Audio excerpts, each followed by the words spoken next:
Palavras do ROCAM, ministra Sandra Alice Nosquese.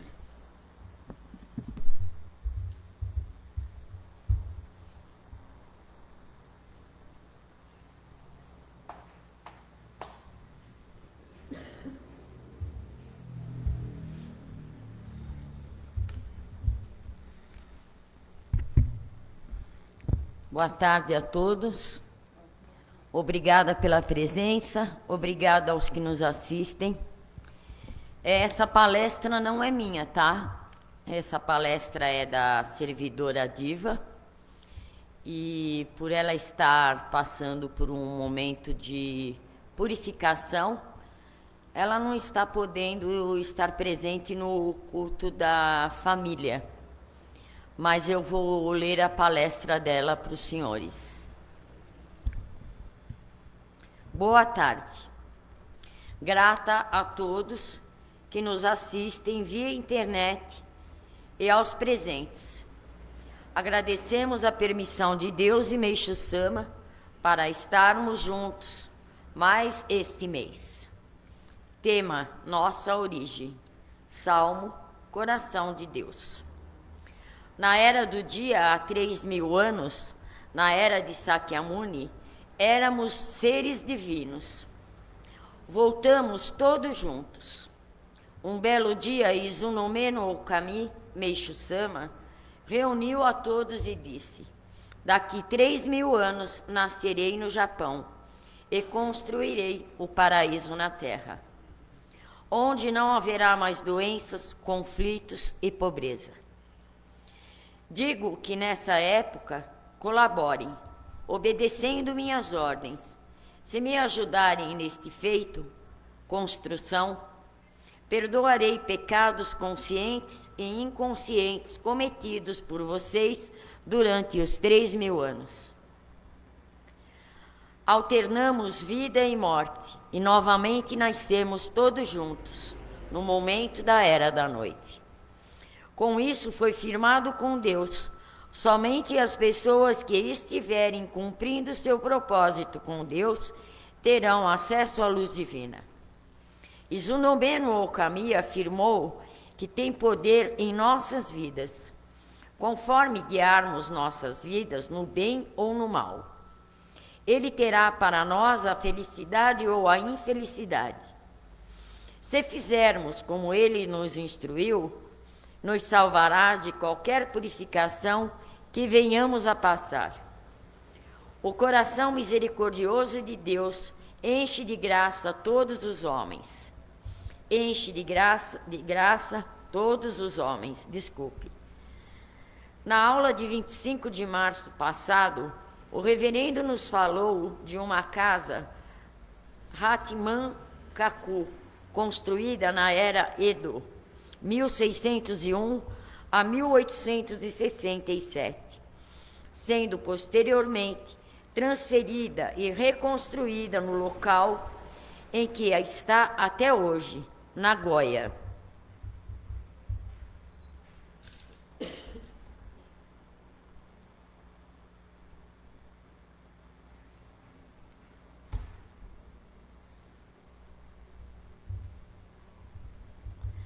Aquela casa fora exposta ao vento e à neve por centenas de anos e permanecia firme. Ela possuía uma cunha que, sendo retirada, permitia sua fácil desmontagem. A cunha era o seu ponto vital. Havia um pilar de castanheira que sustentava as 3 vigas do telhado. Entre a viga superior e o pilar estava a cunha de azinheira.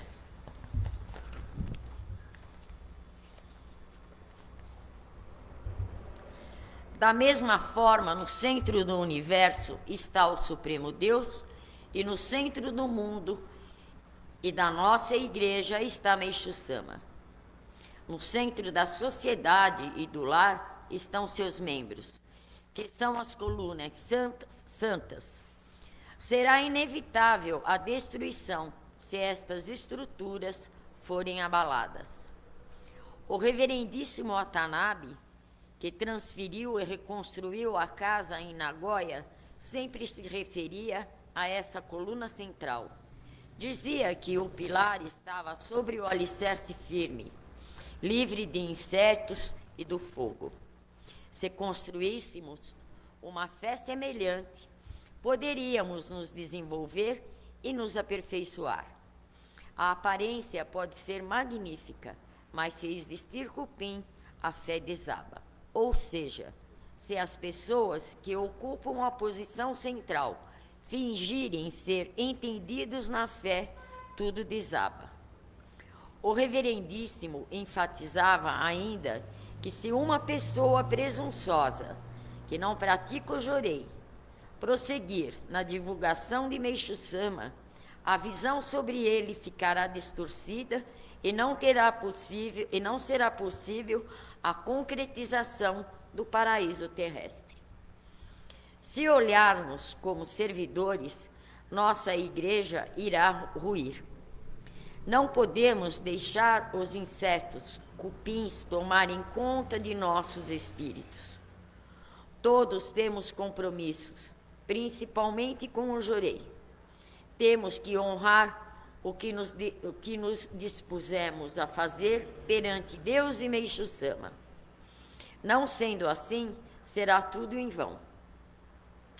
Para aprofundar a discussão, vamos nos concentrar no significado dos insetos, na metáfora do reverendíssimo Watanabe, o que eles representam e como essas imagens afetam a nossa compreensão da ameaça da fé. A metáfora, os insetos, os cupins, simbolizam as corrupções internas, as falhas morais e as distrações que minam a fé. Eles não são insetos físicos, mas sim as forças negativas que se infiltram na alma e na comunidade, enfraquecendo a base da fé. O que os insetos representam? Corrupção moral. Eles podem ser a ganância, o orgulho, a inveja, a desonestidade e outras falhas que se escondem dentro dos indivíduos e da comunidade. Distrações são as coisas que tiram a atenção da fé, como ambições mundanas, preocupações materiais e a busca por conhecimentos externos. Falta de prática. A ausência de prática consiste do jorei permite que esses insetos se estabeleçam e causem danos.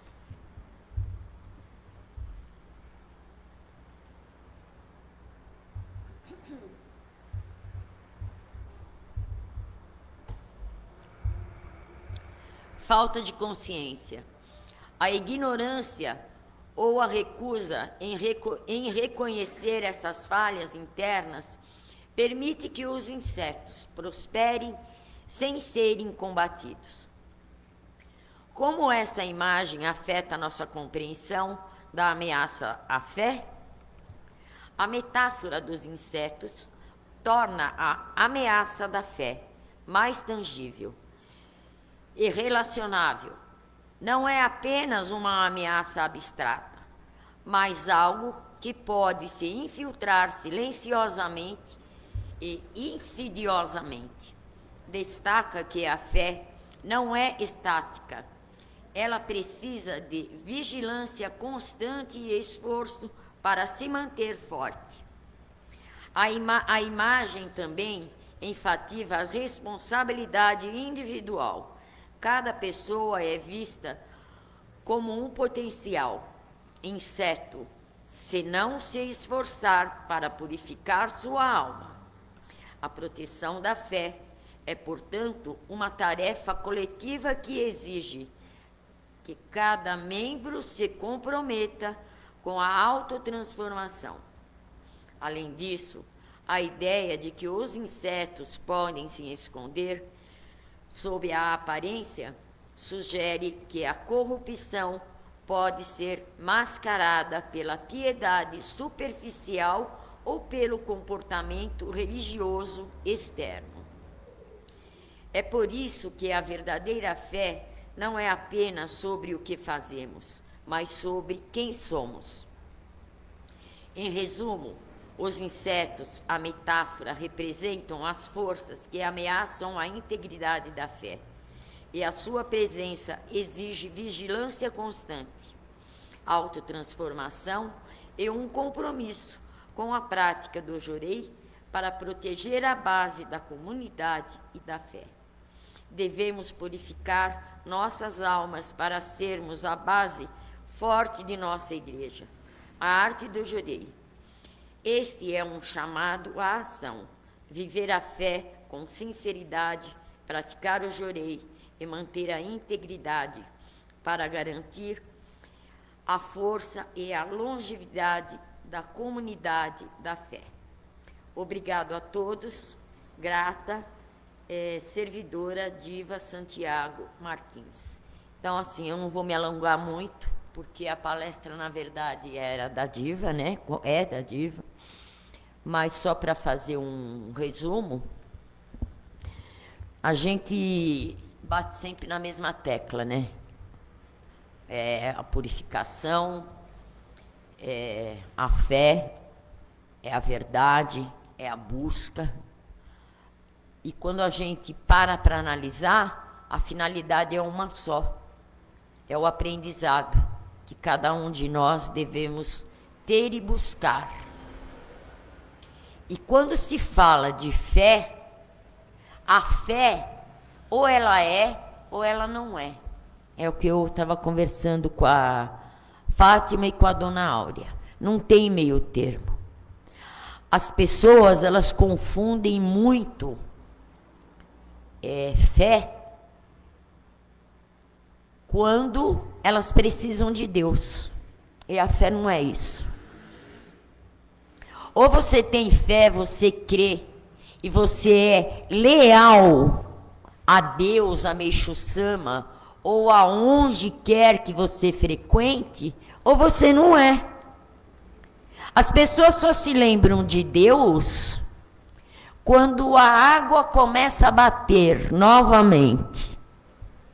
Aí elas lembram de Deus, aí elas querem se empenhar em dedicar, aí elas querem fazer gratidão. Isso não é fé. Isso não é fé. A fé, você segue ela tendo ou não problemas. Agora, se as pessoas estão esperando não ter problemas para ter fé, então não vai ter fé nunca. Porque problema nós vamos ter a vida inteira. Todos vamos ter problemas. Ninguém vive num mar de rosas. Aqui, nessa palestra, em tudo que foi colocado, o próprio ensinamento que a Fátima colocou, tudo é o quê? É questão de ação.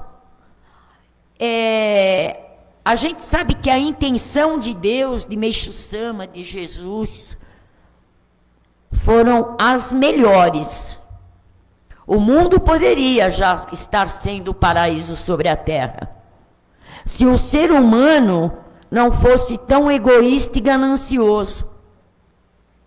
Jesus não teria sido crucificado se o homem não tivesse colocado a sua ambição de desejo e poder.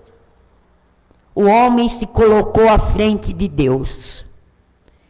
E para o mundo se tornar um paraíso, vai precisar de muitos 3.000 anos. Por quê? Porque o ser humano não muda.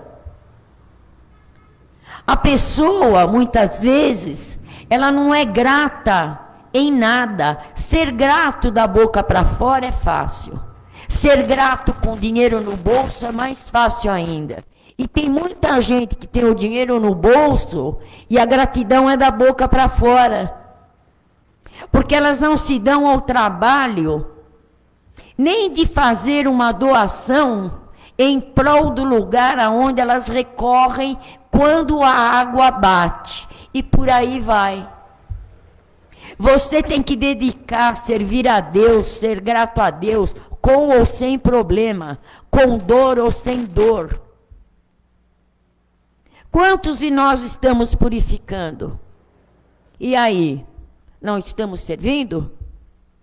Não estamos dedicando? Agora as pessoas lembram quando? E muitos não lembram nem que nós existimos. Vão lembrar de você quando elas precisarem. Então, se tratando do que Deus, do que Meixo Sama, do que Jesus e tantas divindades vieram propor para a humanidade, maravilha. Mas o ser humano ainda não é merecedor de paraíso sobre a terra. Por isso que nós estamos onde nós estamos. E muitos, e não digo isso no sentido de julgamento ou mandando, dizendo recado para uns e outros, não, é para mim também. Nós ainda vamos purificar muito, porque a nossa ambição material, ela é muito maior.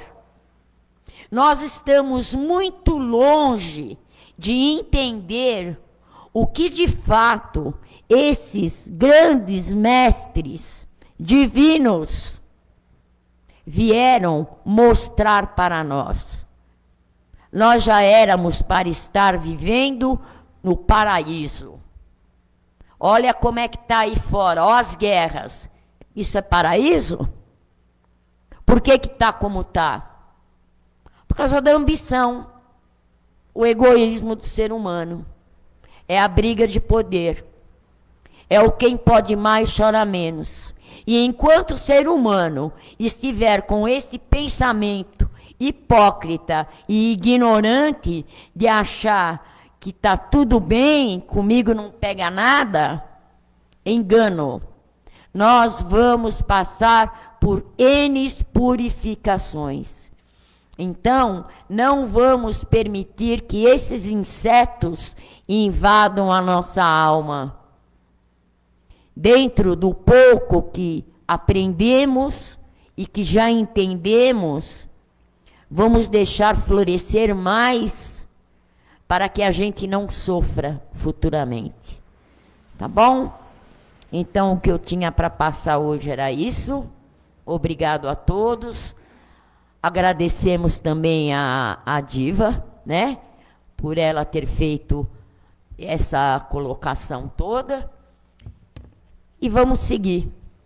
Sábado próximo não haverá culto, a igreja vai estar fechada. Então, dia 18, às 11 horas, culto à saúde e à prosperidade. Tá bom? Obrigado a todos, fiquem com Deus, uma ótima missão.